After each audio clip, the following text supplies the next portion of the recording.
지옥의 월요일이 지나간 이후 증시, 주식, 코인들은 저가에서 유의미한 반등을 만들어낸 상태고요. 현재는 하락이 굉장히 많이 잠잠해진 상태입니다.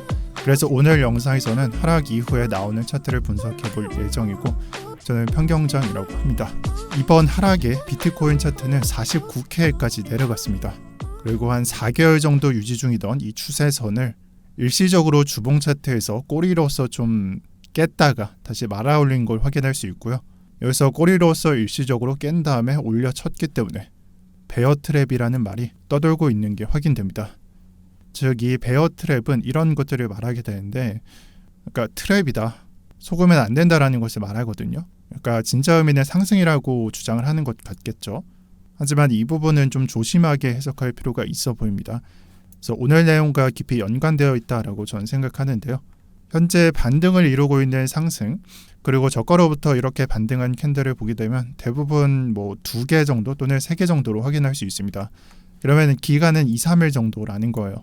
문제는 이렇게 캔들이 짧고 기간이 짧은 탓에 이게 V자로 반등하는 게 맞는 건지, 아니면 지금 수준에서 데드캣으로 잠깐 표시를 해준 건지, 어떤 게 맞는 건지 정답을 찾기가 어렵다는 것입니다. 즉, 판단이 불가능합니다.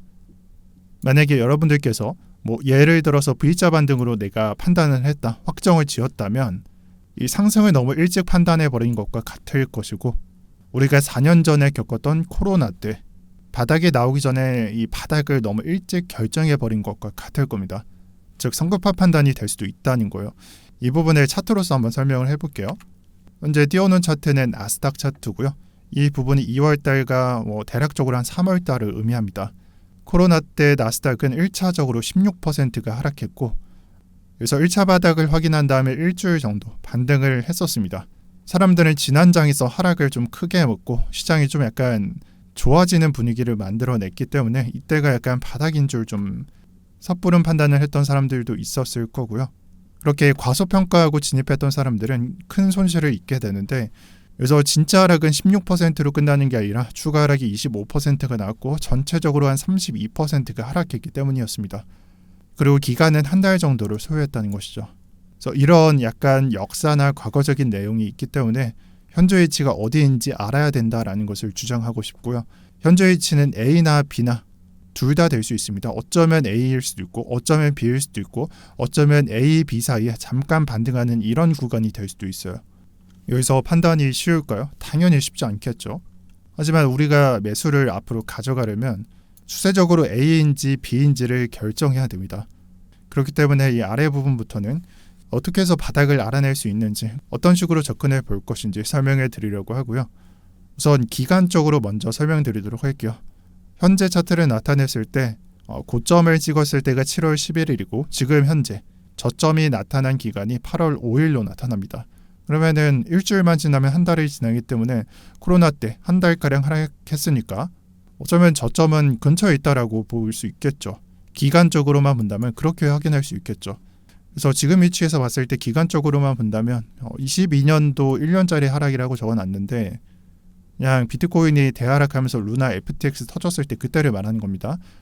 그 급으로 1년짜리 약세장 하락장을 가져가는 게 아니라면 8월 중순까지는 저가가 나올 것이라고도 볼 수 있습니다. 이거는 기간적으로만 설명을 드리는 거고요. 이 다음 부분이 중요합니다. 제 의견이라고 볼 수도 있는데, 이렇게 추세를 정의할 때, 설명할 때 가장 편리한 방법은 일단 추세선을 긋는 게 가장 편리할 겁니다. 하지만 이런 약간 숏의 상황에서는 추세선을 긋기가 굉장히 좀 힘듭니다. 이 하락이 한 번에 진행될 때도 있고, 그러니까 빠르게 진행될 때도 있고 쉬어가는 기간도 있을 것이고, 그런 위치에서 추세선을 긋고 추세를 정의하는 게 굉장히 어려울 겁니다. 저는 이런 구간에서 사용하는 게 이평선입니다.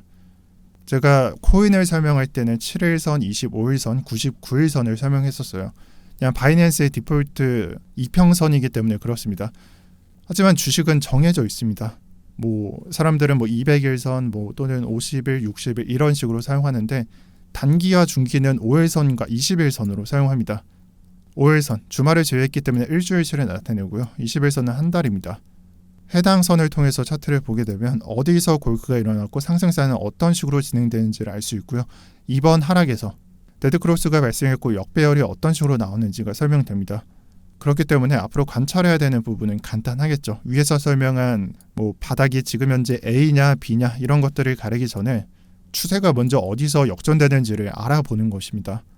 현재 차트는 간단해요. 데드크로스가 발생한 다음에 일종의 양봉을 만들어내면서 반등을 하면서 제가 봤을 때는 추세 테스트에 들어갔었다 이런 식으로 정의할 수 있는 구간이 있고, 하지만 실패해서 지금의 하락을 겪었고 지금 순간에는 사실 그냥 하락이 계속되는, 즉 이격이 줄어드는 구간이 없기 때문에 상승 관점은 좀 많이 남았다라고 정의할 수 있는데, 아마 바닥을 찍은 이후부터는 제가 위에서 설명한 이격이 줄어드는 순간이 나올 겁니다. 즉 이 차트에서는 이 구간을 말하는 거고요. 단기선과 중기선 이격이 줄어들면서 골크를 좀 암시하죠. 그래서 이 구간이 먼저 드러날 거고, 그 다음에 중기선과 캔들이 접촉할 거고, 접촉한 다음에 골든크로스가 발생할 겁니다. 그러면 적어도 A냐 B냐 이런 것들을 따지기 전에 골든크로스 여부를 알 수 있을 것이고, 추후에 나오는 정배열을 파악할 수 있을 겁니다. 즉 넘겨짓기보다 더 확실하고 신뢰성이 있다라는 거예요. 좀 민감도는 낮춰서 반응도는 좀 느려지겠지만, 그래서 앞으로 해야 될 건 간단합니다. 나스닥 차트에서 바닥을 판단하는 것도 좋지만 이렇게 이평선을 통해서 정배열을 확인하는 걸 추천드립니다. 그리고 이런 나스닥 관점을 통해서 우리가 투자하는 비트코인 매매 전략을 준비하시는 게 가장 최선입니다. 물론 여기에도 좀 단점이 있습니다. 골든크로스가 나왔다고 해서 추세가 역전되지 않을 수도 있고, 또는 이렇게 헷갈리진 않더라도 페이크를 주면서 이 반등분을 모두 내려칠 수도 있습니다. 하지만 이건 신뢰성의 문제지 우리가 이런 부분을 보고 차트 분석은 의미가 없다, 이런 얘기는 사실 논외라고 보시는 게 좋습니다. 무조건 100%가 없기 때문이죠. 그냥 신뢰성의 문제라고 보시면 된다는 거예요. 그래서 가장 기본적인 거, 그냥 나스닥 추세를 정의할 수 있을 만큼 확정적인 게 나오게 되면 그 부분을 먼저 관찰하시고요. 제가 오늘자의 나스닥 분석을 굉장히 많이 했죠. 비트코인은 사실상 10%도 안 들어간 것 같아요. 근데 이렇게 나스닥을 분석하는 이유가 뭘까? 이 부분에 대한 답변을 드리면서 영상을 마치겠습니다. 흔히 말하는 나스닥과 비트코인 커플링, 어디서 잘 맞을까, 어디서 안 맞을까, 이런 것들을 분석하다 보면 이 얘기에서 벗어날 수 없는 부분은 나스닥 하락은 비트코인이 귀신같이 따라간다는 거예요. 물론 상승은 못 따라갈 수도 있습니다. 예를 들면 나스닥의 대세 상승에서 비트코인은 못 따라갈 수도 있어요. 하지만 하락은 특히나 이런 초기 부분 같은 경우는 귀신같이 따라간다라고 보시면 되고요. 하락을 귀신같이 따라가기 때문에 나스닥 하락의 정의가 되지 않으면, 그러니까 나스닥 하락이 어디까지 되는지, 어디서 끝날지가 정의되지 않는다면 비트코인 차트 분석은 굉장히 의미가 없어질 수도 있습니다.